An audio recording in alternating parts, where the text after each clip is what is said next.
четврток 18 јануари, кратки вести во 12 часот.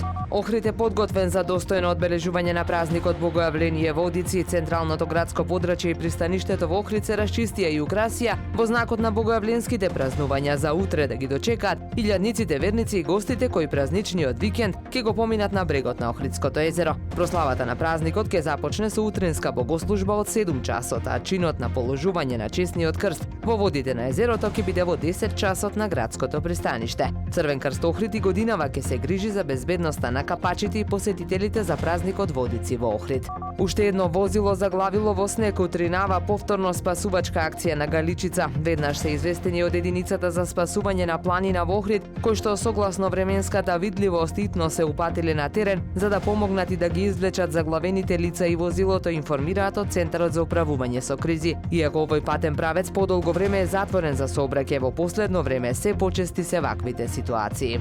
Учебната 2023-24 година за средношколците ќе заврши на 10 наместо на 17 јуни, како што беше претходно предвидено со календарот за организација на наставата. За основците останува одредбата да учат до 17 јуни, а и едните и другите ќе имаат пролетен распуст од 29 април до 6 мај. Министерството за образование ќе треба дополнително да донесе одлука и како ќе се надоместат двата неработни дена за учениците поради одржување на изборите во среда 24 април и среда 8 мај и дали тоа ќе влијае врз рокот за завршување на учебната година.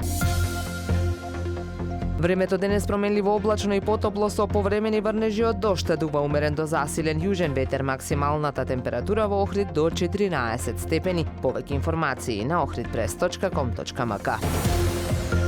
Уредник и водител на вестите Даниела Спасик, технички реализатор Реджеп Селман.